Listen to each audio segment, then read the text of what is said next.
बिस्मिल्लाहिर्रहमानिर्रहीम। अस्सलाम वालेकुम। शेफ उज़्मा के किचन देसी पकवान में खुशामदीद। आज मैं आपके साथ वाइट सॉस पास्ता की बहुत ही आसान और मज़ेदार सी रेसिपी शेयर करूंगी। तो चलिए रेसिपी की तरफ बढ़ते हैं। अगर आप किचन के हेल्पफुल और यूनिक गैजेट्स बाय करना चाहते हैं तो हमारी दराज शॉप इजी किचन को विजिट करें, जिसका लिंक डिस्क्रिप्शन में मौजूद है। सबसे पहले लेंगे हम यहाँ पर पास्ता। 400 ग्राम हमने पास्ता लिया है, इसको हमने बॉईल कर लेना है। इसको हम पानी में डालेंगे। साथ ही लेंगे हम यहाँ पर हाफ टेबल स्पून नमक। खुशबू के लिए हम इसमें डालेंगे तेजपात 1 अदद। इसको हमने अच्छी तरह से मिक्स कर लेना है। अब हमने पास्ता को बॉईल कर लेना है, बिल्कुल वैसे ही जैसे कि आप मैक्रोनी वगैरह को बॉईल करते हैं। उसके बाद हम इसका नेक्स्ट स्टेप करेंगे। पास्ता को हमने यहाँ पर बॉईल कर लिया है। 7 से 8 मिनट इसको बॉईल होने में लगे हैं। यहाँ पर आप देख सकते हैं ये अच्छी तरह से बॉईल हो चुका है। फ्लेम हमने ऑफ कर लेनी है। पानी हमने स्ट्रेन कर लेना है और पास्ता हमने सेपरेट कर लेना है।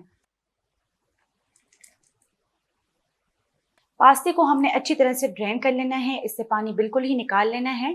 तो चलिए अब इसके लिए हमने व्हाइट सॉस बनाते हैं। व्हाइट सॉस बनाने के लिए लेंगे हम यहाँ पर मक्खन 1 टीस्पून।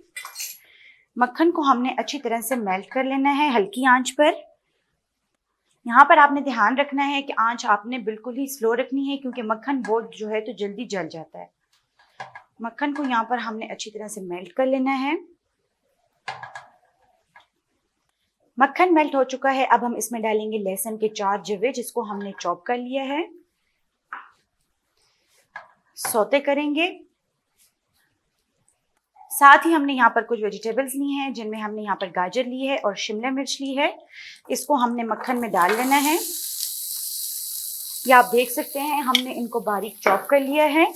2 से 3 मिनट तक हम हल्की आंच पर मक्खन में इसको सौते कर लेंगे।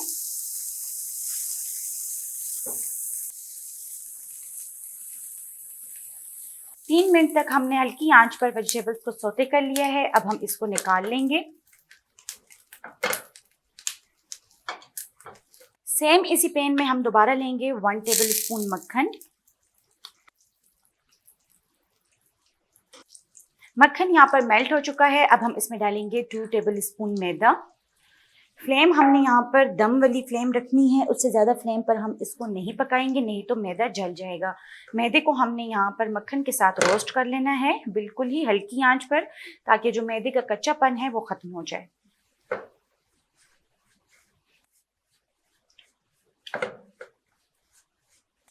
मक्खन आपने यहाँ पर इतना लेना है कि मैदे का इसमें पेस्ट बन जाए। इसको आपने 2 मिनट तक बिल्कुल ही हल्की आंच पर भून लेना है, ताकि इसका जो कच्चापन है वो खत्म हो जाए। मैदे को हमने 2 मिनट तक भून लिया है। यहाँ पर आप देख सकते हैं इसका कलर चेंज हो गया है। अब हम इसमें दूध शामिल करेंगे।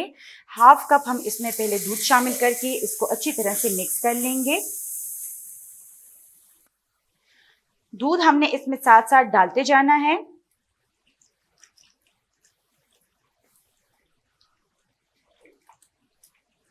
यहाँ पर हमने तकरीबन 1.5 गिलास दूध का इस्तेमाल किया है। इसको हमने अच्छी तरह से मिक्स कर लेना है, ताकि इसमें बिल्कुल ही गुठलियाँ ख़त्म हो जाएं।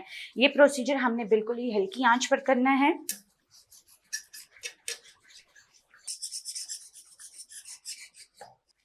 यहाँ पर आप देख सकते हैं व्हाइट सॉस रेडी हो रहा है। इसमें हमने गुठलियाँ बिल्कुल ही ख़त्म कर दी हैं।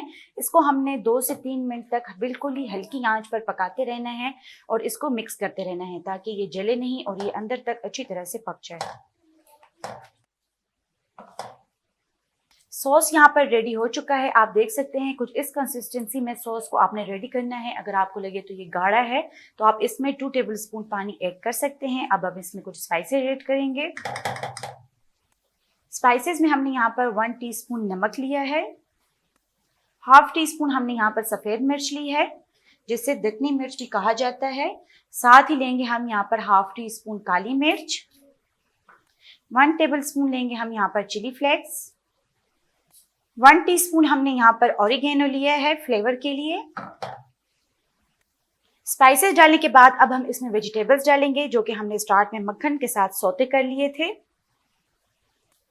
वेजिटेबल्स को हम अच्छी तरह से मिक्स कर लेंगे। वेजिटेबल्स ऐड करने के बाद अब हम इसमें पास्ता ऐड करेंगे।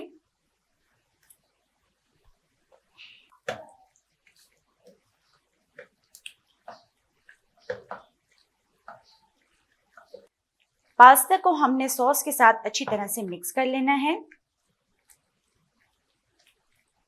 पास्ता को हमने सॉस में अच्छी तरह से मिक्स कर लिया है। फ्लेम हमने ऑफ कर लेनी है और अब हम इसे डिश आउट करेंगे।